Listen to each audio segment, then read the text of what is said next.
Have you ever wondered how one man could shape the economy of an entire continent? From the dusty streets of Kano, Nigeria, to the commanding boardrooms of Lagos, this is the extraordinary story of Aliko Dangote, the richest man in Africa. He is a visionary industrialist who transformed cement, sugar, and salt into billion-dollar empires. But behind the wealth and influence lies a story of humble beginnings, relentless ambition, and a dream that reshaped Africa's destiny. Today, we uncover how Dangote built a business that feeds, houses, and powers the continent and the values that still guide him. Aliko Dangote was born on April 10, 1957, in Kano State, northern Nigeria, into a well-known Muslim family. He was raised in a home that valued discipline, entrepreneurship, and education. His grandfather, Alhaji Sanusi Dentota, was one of the wealthiest men in West Africa at the time, a man deeply involved in trading commodities like groundnuts and rice. From a young age, Aliko absorbed the rhythms of trade and commerce. At just 8 years old, he was already fascinated by selling sweets to his classmates. While most children were saving coins for toys, young Dangote was learning how profit works. He would later say, "I can remember when I was in primary school, I would buy cartons of sweets and sell them just to make money." This early spark ignited a lifelong obsession with business, not as a hobby, but as a way of life. Dangote's family encouraged him to pursue education as the foundation of success. He attended the Sheikh Oli Kumasi Madrasa in Kano, where he developed strong analytical and leadership skills. Later, he studied business administration at Al Azhar University in Cairo, Egypt, one of the most prestigious institutions in the Arab world.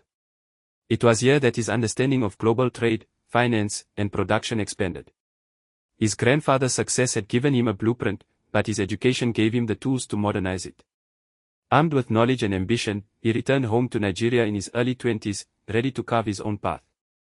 In 1977, with a small loan of 500,000 Nigerian nairas, about $3,000, from his uncle, Dangote started a modest trading business.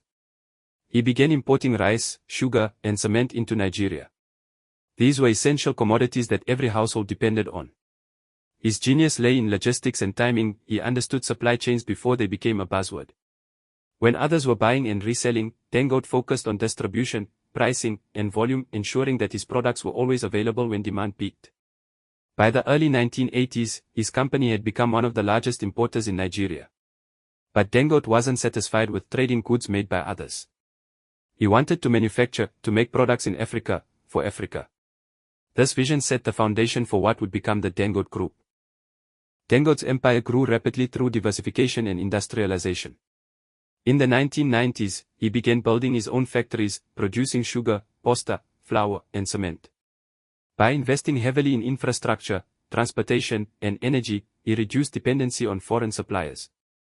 His boldest move came in 2000, when he launched Dangote Cement, now the largest cement producer in Africa.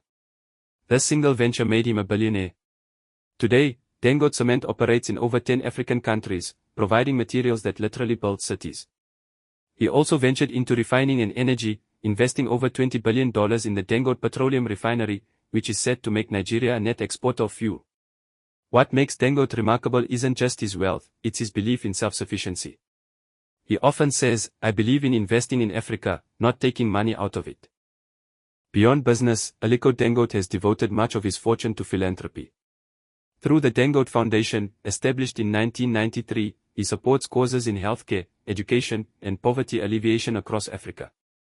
His foundation has donated hundreds of millions of dollars to build hospitals, fight malnutrition, and provide scholarships. During the Ebola crisis, Dangote funded emergency response units in West Africa. During the COVID-19 pandemic, he contributed millions toward medical supplies and testing centers in Nigeria. He has also partnered with the Bill and Melinda Gates Foundation to combat polio and improve public health systems.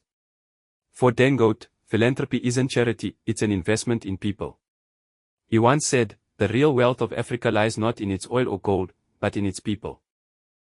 Here are some fun facts you might not know about Aliko Dangote. Despite his immense wealth, he prefers to drive himself when he is in Lagos. He's a fitness enthusiast and starts his mornings with cardio workouts and light meals. Dangote rarely travels with large entourages. He values privacy and efficiency. He once revealed that one of his life goals was to buy Arsenal Football Club, though he says he'll do it only after finishing his refinery project. And here's something even more interesting, he famously keeps his business operations entirely in Africa, proving that local industries can thrive globally. From a small trading office in Kano to a multi-billion-dollar industrial empire, Aliko Dangote's journey is a testament to vision, discipline, and faith in one's homeland. As Africa's richest man, Dangote continues to inspire millions, proving that greatness begins with a single dream, a bit of courage, and a lot of hard work. If you enjoyed this story, don't forget to like, share, and subscribe for more inspiring stories about Africa's most powerful figures. This is Tycoons and Kingpins, uncovering the stories behind the legends. Like and subscribe to the channel.